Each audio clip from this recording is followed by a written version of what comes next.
everyone, it's Rochelle, Legacy Home and Garden. Thanks for coming by today. It has been more than a minute since I've posted a video. However, we have had guests over. My mother-in-law's been with us for 8 weeks, and she's here from the Netherlands, and so we've tried to spend as much time as possible with her, and then, of course, with working and, life. But today I spent some time in the kitchen, so come along. I hope you enjoy. In a minute, Rochelle, Legacy Home and Garden. I'm in the kitchen today doing multiple things.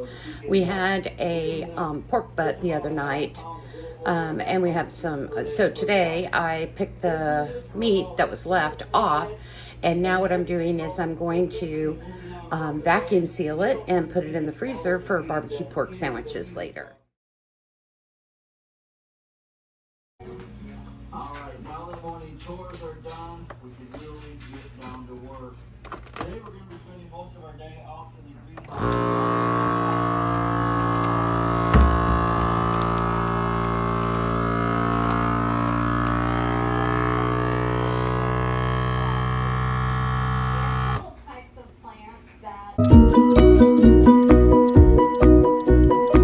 Go in here into my dining room where I have my meat freezer, which I'm working on.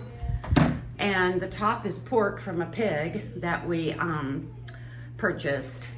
The middle here is some remnants of that pig plus some store-bought pork, some broth, some sausage. Down here on the left-hand side, I keep my beef, which is all store-bought right now, is not from some shrimp for grilling. But here on the bottom is where I put leftovers that we can just grab and make into a meal. This happens to be some homemade chicken and rice soup. This one here happens to be some chicken fried rice I made last night that's left over. On the bottom is a gravy with some pork in it that we'll take and put over some puree, potatoes and stuff like that. But I'm gonna add this cooked pork to my meat freezer, which I'm working on. Okay, and what I'm going to work on now is we've got a bunch of peppers that my husband just brought in from the garden last night, and it is October 22nd, and he made a great harvest of peppers.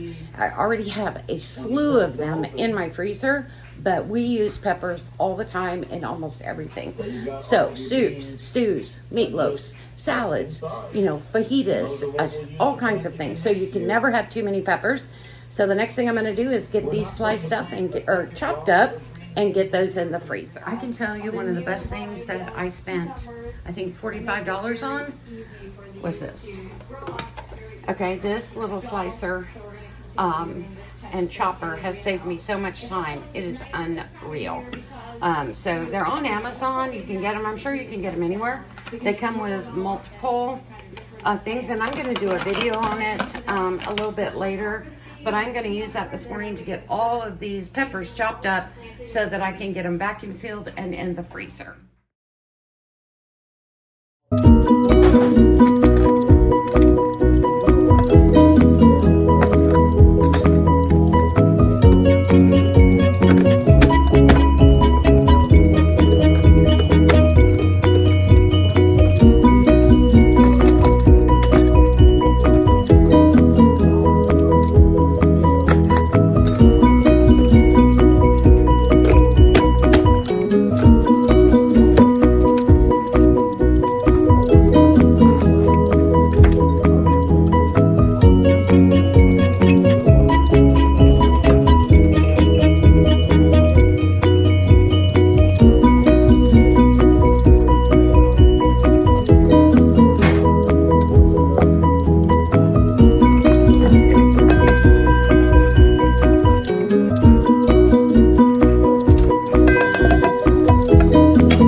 The banana peppers and the shishitos, which I think that's what they are. And I want to how they've come out. And that didn't take very long at all. Now, I didn't get every single seed out. That doesn't bother me. Okay? Now what I'm going to do is I'm going to take this handy dandy Zip Quicker. This thing is amazing. And I'm going to put my bags on here and I'm going to vacuum seal these for the freezer. I forgot to tell you is before I put them here and seal them, I flash freeze them. The reason I do that is because there's so much moisture in here and the suction from the vacuum seal will pull a lot of that up in here. And yes, there's a tray, but if you get too much in here, it affects the seal. It won't vacuum seal properly. So and most of you guys, you probably already know this. So I'm just gonna take this and put this in my freezer while I'm working on cutting just the green peppers from the garden, because this is a mix and I want some that are just green peppers. So you see I've got a spot right here. So I'm just gonna take this tray and I'm just gonna set it right in my freezer like that. We're gonna go ahead and move that soup and I'll leave that set in there for a minute. Well, more than a minute, but oh, don't look at that pantry, it's a mess. While I go ahead and get some bags cut and get these green peppers sliced. Okay, I just took these out of the freezer, okay? So what I'm gonna do now is get them in here and vacuum seal. And having this Zip Quicker holder allows me to work with two hands, which I love. And it makes my job a lot easier.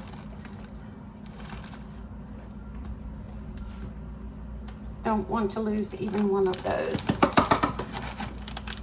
Yeah, that's probably enough for, then I'm gonna pinch it on the sides to lift my bag straight out. Turn it over. Yeah, that's plenty.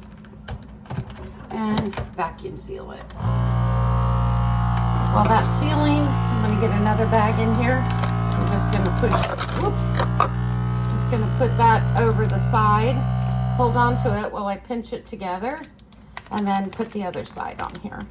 Now this is originally made for Ziploc baggies, but I discovered it also works for these freeze dry bags. Nope, this one did not seal. Oh yeah, it did seal.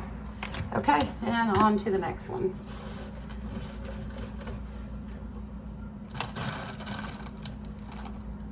This one I'll put a little bit more in for a bigger serving. Oh, I might. Oh.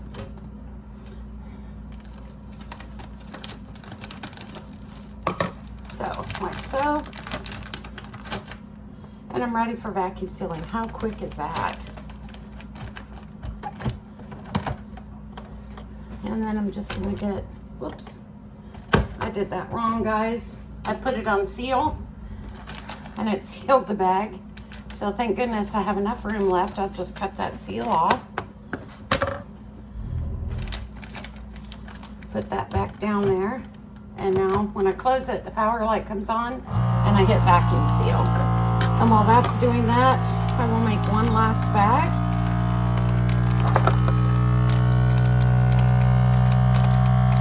And this is a mix of the shoshitos and the bell peppers. And then the last one I'll be doing is not bell peppers, banana peppers. Yep. And then this one's finished. There you go. And then I've got my last one here, which will be a little bit, it's going to be quite a bit smaller. This might go just in maybe some quick potatoes or seasoning in maybe some rice or something like that. So this bag actually is kind of big for this. You see that? So what I'm going to do is I'm going to go ahead and cut my bag like this. Seal that. But I'm going to save this little piece because I'm gonna go ahead and seal it on the bottom, and this makes a small bag for when I have just a few things. I don't want to throw this away. I'm too frugal for that. Those things are kind of expensive. So this one's done. So I got these 3. Now I'm just going to seal this bag by putting it down like that on the thing and telling it to seal. And then I will just throw that in my drawer in the outdoor kitchen. And when I have something small, it'd be perfect.